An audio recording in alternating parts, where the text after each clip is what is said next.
Hello everyone. So foundation engineering में आज हम अपने प्रीवियस टॉपिक को कंटिन्यू करेंगे। That was the classification of piles. मेरा नाम है शिवम पांडे। चलिए आज की क्लास बिगिन करते हैं। So we are discussing the different types of classification. तो उसमें हमने कई सारी चीज़ें की बात करी थी, जैसे मोड ऑफ ट्रांसफ़र और मटेरियल यूज्ड, है ना। एक उसी में एक और मेथड है, this displacement of soil. First is the displacement piles. Driven piles are the displacement piles. जैसा नाम है इसका, डिस्प्लेसमेंट, डिस्प्लेस किसको करेगा? सॉइल को करेगा। Okay. Second here is the non displacement pile. Non displacement pile मतलब कि कुछ डिस्प्लेस नहीं करना है इसको, यानी सॉइल को डिस्प्लेस नहीं करना है इसमें। तो यहाँ पे समझिएगा, if I talk about this displacement pile, तो these are what? Driven piles. Okay, what are these? Driven piles are displacement piles as they displace the soil laterally when the pile is driven into the soil, as a result of which soil gets densified. यानी कि यहाँ पे drive किया जा रहा है soil को। यानी कि समझिएगा इस चीज़ को कि this is the ground level and what you do, you are applying a force on a pile. Okay, और ये पाइल जो है यहाँ पे इंसर्ट करी गई। Now what will happen if this pile gets inserted into the ground here? Now what will happen, it will displace the soil in the horizontal direction. It will displace the soil literally, है ना। यहाँ पे जो soil होगी this will get displaced. So this is a driven pile और a displacement pile. किसको drive किया या किसको डिस्प्लेस किया? We are displacing the soil. अच्छा, जो जनरली यहाँ पे पाइल लेंथ देखी गई है, this is 25 to 30 metres and the allowable loads are around 1500 kilo newtons. If I talk about the non displacement piles, यानी कि कोई डिस्प्लेसमेंट नहीं कराया गया। अच्छा, डिस्प्लेसमेंट नहीं कराया गया, ये कैसे हो सकता है? ये तब हो सकता है जब पहले से ही क्या हो, पहले से एक होल डगअप हो। यानी कि आपने पहले से एक बोरहोल डिग कर लिया। नाउ व्हाट विल हैपन, आपको जो भी पाइल डालना है you will be putting it into this socket here, alright, और this place here, this empty space here. तो यहाँ पे कुछ सॉइल का डिस्प्लेसमेंट नहीं हुआ, alright. There is no displacement of this soil in this region. So see here, the bored piles are the non-displacement piles since soil is removed while boring, so no displacement of the soil during the installation. Okay.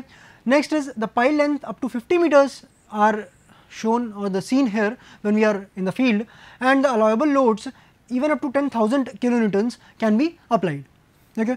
So अगर हम बात करते हैं non displacement piles की, they are of much larger length and also they take up much larger load. अच्छा, अगर हम बात करते हैं पाइल ड्राइविंग की, यानी कि पाइल को ग्राउंड में उसकी मौजूदा स्थिति में कैसे लाया गया, है ना। तो यहाँ पे उसकी हम बात करेंगे। The pile driving equipment comprises of a hoist to lift the pile, a device to hold the pile in the position, third a device to provide impact energy, that is the pile drivers. तो you have to lift up the pile first of all and then you have to insert in the ground. तो ठीक है, lift करना और उसके लिए आप crane और इन सब की मदद ले सकते हैं। To hold the pile in position, उसके लिए भी आपको कुछ अरेंजमेंट से मदद मिल सकती है। Major thing is to provide impact energy. क्यों? क्योंकि आप एनर्जी प्रोवाइड करोगे तभी that soil will be penetrated and that pile will be getting inside the ground. So this is done by the pile drivers. What are the different types of pile drivers? Let us see here. First is the drop hammer. Okay, as the name suggests here, drop hammer. Okay, hammer is there, but it is simply dropped under the force of gravity. Okay, so this hammer is, first of all, this method is a cheap method. Okay, and it is used for somewhat lighter works. है ना, बहुत heavy work के लिए इसको use नहीं करते हैं. If I talk about next thing is steam hammer. Okay, ये सभी क्या कर रहे हैं? ये सभी के सभी impact energy provide कर रहे हैं. मतलब क्या हुआ, इम्पैक्ट देके उस पाइल को अंदर ले जाने की कोशिश कर रहे हैं। अच्छा, अगर मैं बात करूँ स्टीम हैमर की, तो यहाँ पे क्या होगा, ये स्टीम जो है एनर्जी प्रोवाइड कर रही होगी टू द पाइल। अच्छा, ये अब स्टीम एनर्जी प्रोवाइड कर रही होगी तो कैसे? Okay, first is the single acting steam hammer and second is the double acting steam hammer. अगर मैं बात करता हूँ सिंगल एक्टिंग की, यानी कि दो सिंगल में अगर हम बात करें तो एक फोर्स होगा जो पाइल को लिफ्ट करा रहा होगा और एक फोर्स होगा जो वो पाइल को ड्रॉप करा रहा होगा। तो जो स्टीम है और सिंगल एक्टिंग स्टीम हैमर है, if I say it as single acting steam hammer, तो इसमें लिफ्ट का काम, लिफ्टिंग द पाइल, इसका काम करता है steam. Okay, steam is used for lifting the pile and for dropping the pile, कि वो पाइल नीचे ग्राउंड में पेनिट्रेट कर जाए, it is done by the force of gravity. तो स्टीम ने सिर्फ और सिर्फ एक ही जगह काम किया। सो this is the single acting steam hammer. If I talk about the double acting steam hammer, तो डबल एक्टिंग स्टीम हैमर में this gravity will not be there और यहाँ पे भी क्या हो जाएगा, यहाँ पे भी स्टीम का यूज़ हो रहा होगा. This is double acting steam hammer. Okay, so this is the steam hammer which will provide the energy to the pile while it is being driven. Diesel hammer की बात करते हैं तो डीजल हैमर में कुछ एडवांटेजेस हैं, जैसा कि ये first is this thing that it is of lighter weight first of all, right, and it is also can be use at 0 degree Celsius. Now if you talk about this vibratory driver, तो vibratory driver में क्या होता है ना, there are some oscillators which are there. अब oscillator के ऊपर eccentric wait लगाए जाते हैं, ऐसा नहीं होता है कि एक ही जगह पे फिक्स सेंटर पे लगा दिए गए, they are at different angles and different directions. Now these eccentric weights when they move, okay, they will provide the vertical impulses. और इसके कारण क्या होगा, some vibration will be developing. और vibration के कारण जब भी resonance की condition आ जाएगी, then with that resonance when the frequency matches there, तब उसकी help से the pile will be getting driven into the soil. So these are the vibratory drivers that are being used. तो ये कुछ प्रकार के pile drivers थे जिनकी मदद से this pile hosting and then driving is done. What are the different uses of piles? First is they are used to carry the vertical compressive loads. All right, that is if you see here, okay, this is the pile here. तो कुछ load ऊपर से लग रहा होगा, this is the vertical compressive load to resist the uplift or the tensile forces, okay, as in the transmission tower. अगर मैं बात करता हूँ यहाँ पे horizontal forces की, और horizontal में क्या हो सकता है, एक आपका wind force हो सकता है, एक आपका earthquake force हो सकता है. Alright, so these are the forces which are acting here. या फिर मैं कहूँ कि अर्थ प्रेशर हो सकता है which you have studied in the retaining walls, okay, and also to resist the horizontal or inclined loads. So these are the different loads or the forces which are acting and for which the piles are being used. Now let us talk about the pile load capacity. जैसे हमने बात करी थी shallow foundation में कि shallow foundation किस तरीके से लोड ले सकता है, कितना लोड ले सकता है, वैसे ही हम यहाँ पे पाइल लोड कैपेसिटी बात करेंगे अब डीप फाउंडेशन के लिए. So the ultimate bearing capacity of a pile is the maximum load which it can carry without failure. First thing without failure, second thing without excessive settlement of the ground. तो यहाँ पे भी दोनों चीज़ें देखनी पड़ेंगी, क्या कि एक तो फेलियर ना हो, दूसरा क्या सेटलमेंट कोई एक परमिसिबल लिमिट को एक्सीड ना कर जाए. Okay, now what will be that capacity, कितनी कैपेसिटी होगी, these can be determined by following 4 methods. First is the static analysis, second is the dynamic analysis or the dynamic formula is there, third is the pile load test, and then fourth is the penetration test. So these are the 4 methods that we'll be discussing about. तो हम अपना पहला method start करते हैं यहाँ पे static analysis. So see here what will happen on the application of the compressive load Q at the top of a pile, that is if this is the pile load, okay, और यहाँ पे हमने top पे एक कुछ load Q लगाया, then the shear stress develops between the soil and the shaft surface. यानी कि यहाँ पे this region soil and the shaft surface, this is the soil and this portion is the shaft. अब इनके बीच में कुछ ना कुछ स्ट्रेसेस डेवलप होने लग जाएंगे, कुछ स्क्रीन फ्रिक्शन के मामले स्क्रीन फ्रिक्शन के वजह से डेवलप होंगे. Okay, now what happens, this load is distributed as friction load, okay, along the length of the pile, and जब उससे थोड़ा ज़्यादा हो जाएगा value, that is when the load Q exceeds the QSF value, then the excess load जो बचा हुआ load है, okay, that is Q minus QSF, this amount of load will get transfer to the soil at the base of the pile which is known as the point load. तो जो आपका bearing capacity है it is divided into 2 things, that is Q end bearing जो कि end bearing का होगा, और एक skin friction. Okay, they are the 2 things that are there. So this Q ultimate can be given as Q end bearing plus Q skin friction. अगर मान लीजिए ऐसा हो कि end bearing is very much greater than the skin friction load, then it is a point bearing pile. Okay, and similarly अगर skin friction ज़्यादा हो जाए, okay, if this skin friction, let's say अगर ये skin friction यहाँ पे लग रहा है, okay, this one, और मान लीजिए अगर ये 100 यूनिट का है, okay, and this end bearing let's say 5 unit का है, तो what will happen, this 100 is very much greater than 5, so you can ignore this and you can say that ये skin friction pile है. Okay, so this is one concept here. यहाँ पे 2 चीज़ों की बात हो रही है, एक end bearing load capacity और एक skin friction load capacity. Okay, so this is end bearing and this is skin friction. अच्छा, जब हम बात कर रहे हैं लोड की, तो लोड कितना लग रहा है, उसकी इंटेंसिटी क्या है पहली चीज़, और दूसरी चीज़ कितने एरिया पे लग रहा है. Okay, this is QB into AB. Now this QS into AS. Now this is the skin friction.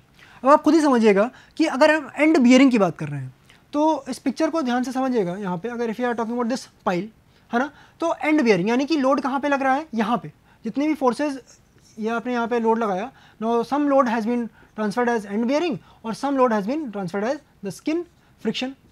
अच्छा, अगर मैं बात कर रहा हूँ एंड बियरिंग की, तो अगर आप इसका बॉटम से व्यू देखोगे, है ना, बॉटम से व्यू देखोगे तो आप क्या होगा, if I say that this is the circular cross section, alright, तो आपको बॉटम से कैसा व्यू दिखेगा, कुछ इस तरीके का, सर्कुलर रहेगा ये, okay.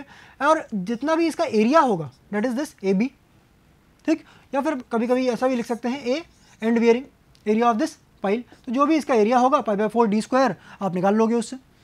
Now if you talk about this skin friction, ठीक, अब स्किन फ्रिक्शन क्या हुआ, अब स्किन फ्रिक्शन में समझिएगा, दिस इज दिस, है ना, मैं क्या कह रहा हूँ कि this is the circular cross section, तो यानी कि अगर आप इसको 3D फिगर में देखो तो this is a cylindrical figure. अच्छा, सिलेंड्रिकल फिगर है यानी कि जो इसका एरिया पूरा है, ओके, जो इसका चारों तरफ का एरिया है that you will be taking into consideration. क्यों, if you can see this pen then what will happen, this pen is what like a having a this surface. अब जब भी this will be inserted into the soil, what will happen, this will be resisted by this surface, okay, इस surface पे यहाँ पे skin friction लग रहा होगा, so this is this area, जो भी इसका cross sectional area होगा, alright, this is the cross sectional area, so this is the area of this skin friction or AS. Now this QB is the end bearing resistance of the unit area, then QS is the skin friction resistance of the unit area, this AB is the bearing area for or the base area that we are talking about, है ना, ये जो base area था जो आपको bottom view आपको बताया था, this can be square also, this can be rectangular also, this can be this thing also, okay, and then AS is the surface area, okay, that is the surface area of the entire pile. यदि D by B ratio is greater than 4 then the failure will be a punching shear failure. जब हमने starting में बात करी थी तो shallow foundation के case में हमने 3 बातें करी थी when we are discussing the types of failure, जहाँ पे जनरल शेयर फेलियर की बात करी थी, लोकल शेयर फेलियर की बात करी थी और पंचिंग शेयर फेलियर की बात करी थी। जनरल शेयर फेलियर और लोकल शेयर फेलियर टरजागी के केस में आए थे, दोनों ही आपने सुने थे, बट आपने पंचिंग शेयर फेलियर वहाँ पे नहीं सुना था because that is not a common phenomena of that shallow foundation. But in this case what will happen, अगर D by B ratio greater than 4 है तो पंचिंग शेयर फेलियर होगा ही होगा, okay, and this is the problem that is associated with this type of pile, कि जब load बहुत ज़्यादा हो जाता है या फिर सॉइल में कुछ ऐसे चेंजेस आ जाए due to the water table rising या फिर कुछ भी other factors which are coming in to that play, है ना, या फिर अर्थक्वेक की वजह से कुछ चेंजेस आ जाए सॉइल में, so in that case the soil will become weak and the punching shear failure can take place, okay. So now if you talk about the different types of soil, then we will be seeing that for piles in sand what will happen, okay, and for piles in clay what will happen. तो सबसे पहला हम जो case लेके चल रहे हैं वो पॉइंट बियरिंग कैपेसिटी की बात कर रहे हैं, यानी कि हम अभी सिर्फ और सिर्फ इसकी बात कर रहे हैं जो यहाँ पे नीचे से लोड लग रहा होगा या फिर जो मैं कहूँ कि जो यहाँ पे नीचे से रेजिस्ट कर रहा होगा, okay, this is the QEB, okay. For piles in sand this QB is given by 0.5 B gamma N gamma plus Q N Q। Sand की बात करी गई, यानी कि क्या बोला कि कोहेजन 0 है बट फाई जो इंटरनल फ्रिक्शन है इसकी कुछ ना कुछ वैल्यू यहाँ पे मौजूद है। तो अगर आप टरजागी की क्वेश्चन आप लेते हैं तो it is given by what, this QU is given by C into N C plus Q into N Q plus half B gamma N gamma, okay. So यहाँ पे C एन सी तो अपने आप ही ये 0 हो गया, बाकी बचे 2 टर्म हैं इनको हम अभी इस इक्वेशन में यूज़ करेंगे। So this is 0.5 B gamma and gamma plus Q and Q for square or rectangular piles, and in case of the circular piles it is given by 0.3 B gamma and gamma plus Q into NQ, okay। अच्छा, अब इसमें समझिएगा इसमें जो Q है ये क्या value है, okay। Now the effective vertical pressure at the pile tip Q is given as what, at the pile tip Q यानी कि सबसे नीचे वाले पोर्शन पे, okay, यहाँ पे this portion, this one here, ठीक, it is given by Q that is equal to gamma into Z, okay, if Z is less than ZC, what will happen, this gamma into ZC if Z is greater than ZC। अच्छा, ये ZC क्या है और Z क्या है, Z is the embedded length of the pile, यानी कि जितना वो सॉइल के अंदर है, okay, and this ZC is the critical depth। अच्छा, critical depth क्या, this is equal to 10 times of B for loose sands and 20 times of B for dense sands। अच्छा, critical depth होती क्या है इसको अभी आगे देखते हैं। Now see the Q value, okay, this Q value it increases with depth only up to a certain depth, उसके बाद वो कांस्टेंट हो जाता है। तो जहाँ तक वो उसकी वैल्यू बढ़ रही है, that depth is known as critical depth. Below the critical depth, the effective vertical pressure, that is this Q at the tip remains constant. उसके बाद जो ये Q की वैल्यू है या Q बार की वैल्यू है, that is what constant. इस डेप्थ तक ही आप जब बात कर रहे होगे, this is value is ZC और DC, है ना, आप कुछ भी कह दो, तो दिस इज ZC। ओके, यहाँ तक वेरिएशन आपको देखने को मिलेगा, आप डेप्थ तक जाते जाएंगे आपको वेरिएशन देखने को मिलेगा, but from a certain point this Q will become a constant. Now if you talk about for piles in clay, अभी तक हमने सैंड की बात करी थी, तो यहाँ पे क्ले है यानी कि कोहेजन की कुछ ना कुछ वैल्यू आपको देखने को मिलेगी, CNC plus Q into NQ। सो NQ की value is 1, so CNC plus Q, this is the end bearing, that is this QB, है ना। अभी एक चीज़ यहाँ ध्यान रखिएगा कि हम इसकी बात अभी कर ही नहीं रहे हैं, हम सिर्फ और सिर्फ ये पहले टर्म की यहाँ पे बात कर रहे हैं। Okay, now this NC value, इस NC value varies from 6 to 10 depending upon the stiffness of the clay. और अगर हम इस टर्म की बात करें यहाँ पे तो समझिएगा this QB is equal to what C into NC plus Q। But अगर ये CNC की वैल्यू लेट से बहुत बड़ी हो जाए किससे, Q से, तब उस केस में क्या होता है, this value will be only remaining, तो this can be written as QB can be written as C into NC, और NC की जो रिकमेंडेड वैल्यू है that is 9, so you can also say that QB is equal to 9 times C। Okay, so this value is sometimes also used directly in your numericals. So these are the different things that you can see. Next is about the skin friction capacity. हमने अभी तक सारी बातें इसकी कर ली, sand के लिए और क्ले के लिए, दोनों के लिए। Now if you are talking about this portion, this term here, that is the skin friction capacity. So for piles in sand, what happens? This QS is given by K naught into Q naught into tan delta. अच्छा, delta क्या है, Q naught क्या है और K not क्या है। तो सबसे पहले देखते हैं Q नॉट क्या है। This is the average effective overburden pressure which is acting along the embedded length. Okay, तो this is 0 plus gamma into DF upon 2। अच्छा, इसको आप ऐसे समझ सकते हैं जैसे if this is the pile, okay, तो this is the ground level, एक यहाँ पे आप वैल्यू निकाल लीजिए, एक एकदम यहाँ पे निकाल लीजिए, दिस इज 0, और अगर this is the depth DF, तो यू कैन से डेट यहाँ पे कितनी वैल्यू होगी, गामा इंटू DF, तो 0 plus gamma DF upon 2, so you can get this average value. Average निकालना था आपको, so you can take this as average value, 0 लिया, DF गामा DF ले लिया, और you got this average value divided by 2। Next is this delta. This delta is what? Delta is the angle of friction between the piles and the soil, because those are two different things. That is equal to 0.755 for concrete piles and what? And sand, क्योंकि यहाँ पे किसकी बात हो रही है, sand की बात हो रही है। 20 degree for steel piles and sand. Okay, like this you can see it. K naught की अगर हम बात करते हैं, so it is average coefficient of the lateral earth pressure. K naught की वैल्यू 1 है for loose sand, it is 2 for dense sand. Okay, so these are the different things for the piles in sand. अगर हम clay की बात करते हैं और किसकी बात करें, इस स्किन फ्रिक्शन कैपेसिटी की, तो क्ले में जो QS की वैल्यू है, this will be given by alpha into C dash. अच्छा, यहाँ पे जो C डैश है, this is nothing but the average value of cohesion of soil over the length of the pile. यानी कि अगर हम बात कर रहे हैं, this is the pile.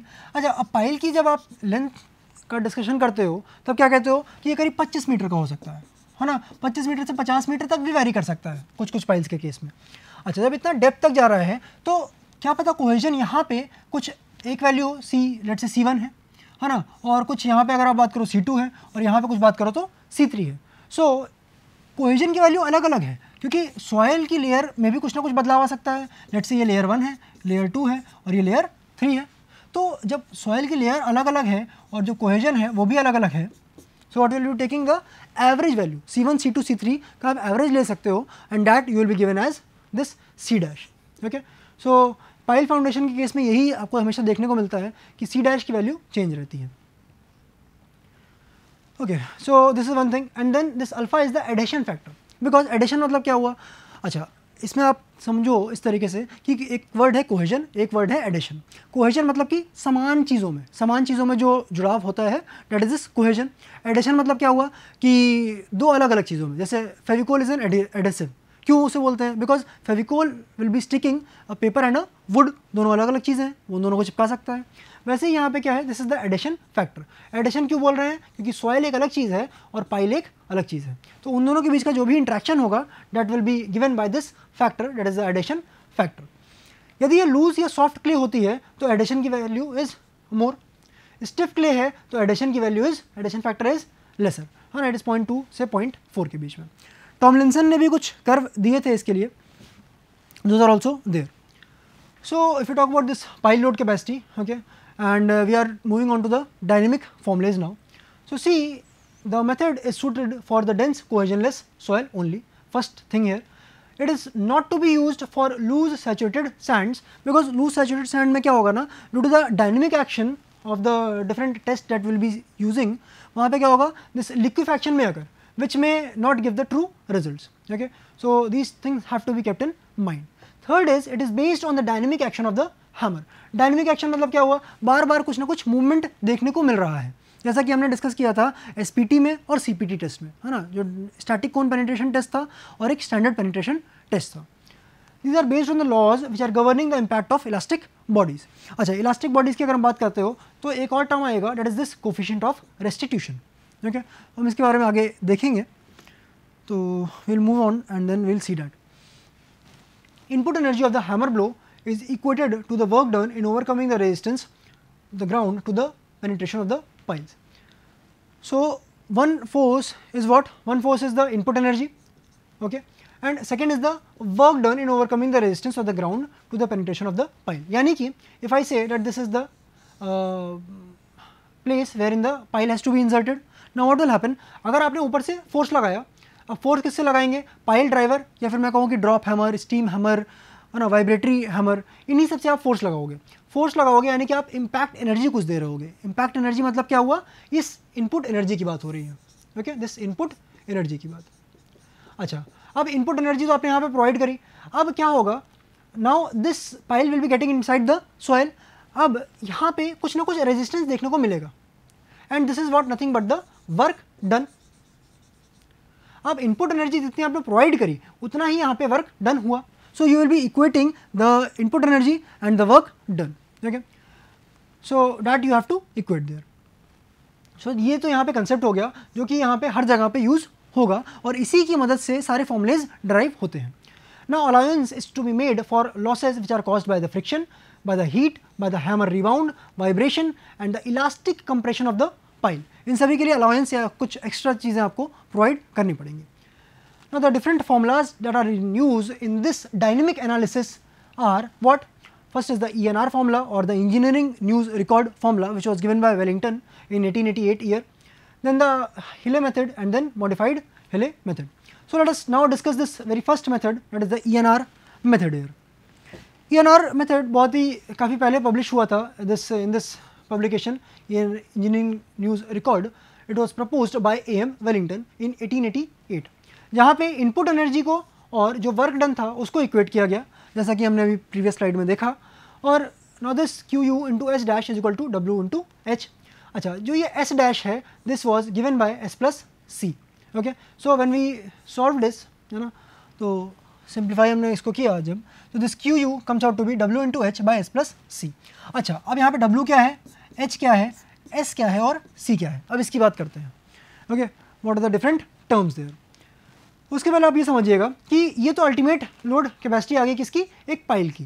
Okay, now you have to find out the safe load capacity. तो this safe और the allowable is given by QU upon factor of safety.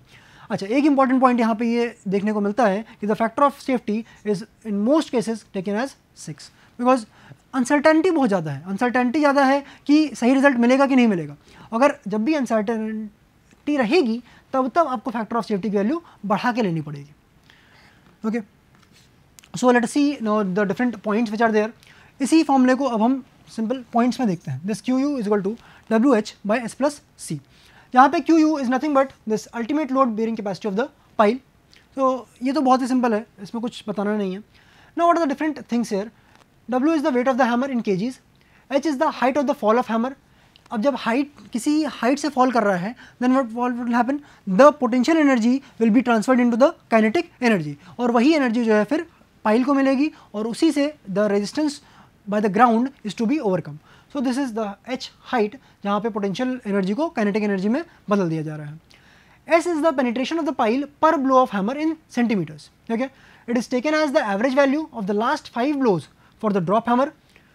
Also, it is taken as the average value of last 20 blows for steam hammer. So these are the two important points that you have to keep in mind. Okay, जितना भी last 5 blows में हो रहा है उतने settlement को आपको incorporate करना पड़ेगा, उतने penetration को आपको incorporate करना पड़ेगा. That will be taken as the S value. Okay. Next is the C, that is the constant. It accounts for the average energy loss in the elastic compression of the pile cap, pile and the soil. C is equal to 2.5 centimeters for drop hammer, 0.25 centimeters for the steam hammer.